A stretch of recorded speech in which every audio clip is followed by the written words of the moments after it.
शुरू किया मैंने कुछ लोगों को आज के प्रोग्राम के लिए, तो मुझे दिल से बात करना बहुत शर्म लगी कि कितना काम हमारा चल रहा है सर, आप कैसे आएंगे कैसे नहीं आएंगे। मुझे खुद महसूस हो रहा था कि मैं बहुत गलत समय पे ये डिसीजन ले रहा हूँ, ये सभा हम कर रहे हैं, मगर उसके लिए मैं आपका हाथ जोड़ के माफी मांगता हूँ। दोबारा मैं ऐसे नहीं करूँगा, जब भी करूँगा आपसे पूछ के करूँगा, आपका प्रोग्राम आपसे लूंगा। आज के लिए मुझे माफी, आपका आशीर्वाद मुझ ऐसे हमेशा बना रहे। मैं फिर एक बार मैं नहीं करूँगा। बिजनौर के फतेहपुर कला गांव में समाजवादी पार्टी ने पीडीए ग्राम चौपाल का आयोजन किया, जहां बड़ी संख्या में ग्रामीणों की भीड़ देखने को मिली। इस चौपाल के जरिए पार्टी ने जनता से सीधा संवाद किया और अपनी नीतियों को लोगों तक पहुंचाने की कोशिश की। आखिर इस कार्यक्रम में क्या खास रहा, देखिए यह रिपोर्ट। बिजनौर के ग्राम फतेहपुर कला में समाजवादी पार्टी द्वारा पीडीए ग्राम चौपाल का आयोजन किया गया। इस कार्यक्रम में पार्टी के पदाधिकारी और कार्यकर्ता बड़ी संख्या में मौजूद रहे।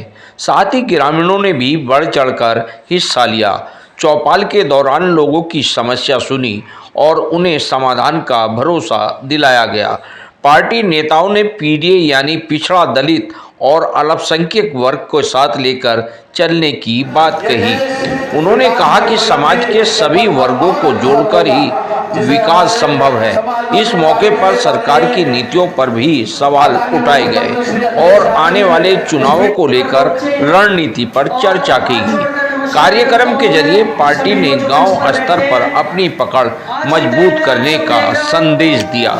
फिलहाल इस पीडीए ग्राम चौपाल को आगामी चुनाव से जोड़कर देखा जा रहा है।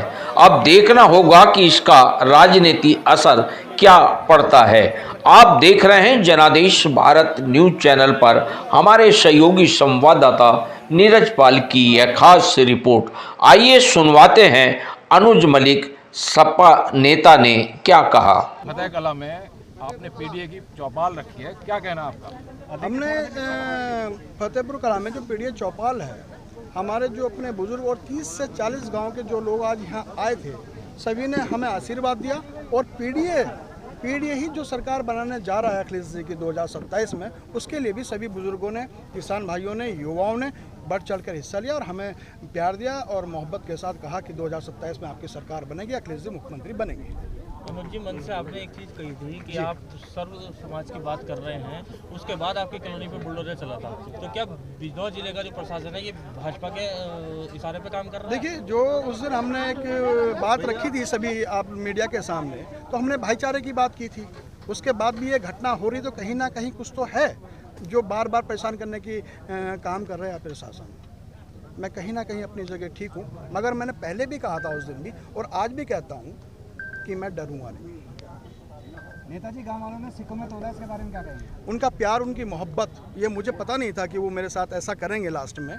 और प्रोग्राम के बाद उन्होंने मुझे सिक्के से तोला। और फतेहपुर गांव है इस गांव का नाम, कला, यहाँ से फतेह होती है और यहाँ आपकी समाजवादी पार्टी की फतेह होगी, जो उन्होंने मुझे आशीर्वाद दिया। अगर फतेह होती है आपकी, आपको टिकट मिलता है और आज चुनाव जीतते हैं, तो आपके मुद्दे क्या होंगे बिजनौर विधानसभा के लिए? बिजनौर विधानसभा के लिए सबसे पहला अभी तक का मुद्दा ये है कि भाईचारा, सबसे पहले भाईचारा बना रहा है इस शहर के लिए। दूसरा युवाओं के लिए, दूसरा किसानों के लिए, जो उनकी समस्या हैं, जो हमारे राष्ट्रीय अध्यक्ष जी जानते हैं, जहाँ से वो जुड़े हुए हैं, ज़मीन से जुड़े हुए अखिलेश यादव जी हैं, हमारे श्रद्धेय मुलायम सिंह यादव जी थे, वही समझ सकते हैं किसान के और युवाओं की समस्याओं को। जो राष्ट्रीय अध्यक्ष जी हमारे अखिलेश जी ने अपनी सरकार में लैपटॉप का काम किया था, साइकिल का काम किया था और आपके विधवाओं को पेंशन का काम किया था, है ना। तो ये सब काम हमने शुरू किया और स्वास्थ्य सेवाओं के लिए हमने बसें, गाड़ियाँ चलाई और पुलिस की हमने व्यवस्था दी। हमने वो काम कर रखे हैं कि 2027 में अखिलेश जी मुख्यमंत्री बनने जा रहे हैं। अनुज मलिक, यहाँ पे 10 शुगर मिले हैं बिजनौर जिले की अगर बात करें जी। इसी क्षेत्र में बिजनौर विधान में पड़ती है भिलाई शुगर मिल जी। किसानों का कोई पेमेंट नहीं हो रहा, क्या कहना है? 9 शुगर मिल में देती हैं पेमेंट सही समय पे। यही एक ऐसी शुगर मिल है जो नहीं दे रही। बड़े आंदोलन इस क्षेत्र के लोगों ने किए हैं और किसी भी जनप्रतिनिधि ने इस पे कोई भी कदम नहीं उठाया और इनका पेमेंट बेचारों का आज तक नहीं होता। आने वाले वक्त में इतना वक्त जो आपके सीजन होगा पेमेंट धड़ाधड़ होगा। पीडीए चौपाल से क्या संदेश देना चाहेंगे? पीडीए चौपाल से संदेश ये है कि हमने आज अपने किसानों के बीच में अपनी बात रखी, उन्होंने हमारे सामने बात रखी और हम किसानों से हमने बात की, जो उनकी समस्याएं हैं उन पे हम विचार के साथ साथ राष्ट्रीय अध्यक्ष को इस बात की जानकारी है, पीडीए पर हम उस पर काम कर रहे हैं और युवाओं के लिए हम किसान के लिए सबके लिए काम करेंगे। Thank you. 27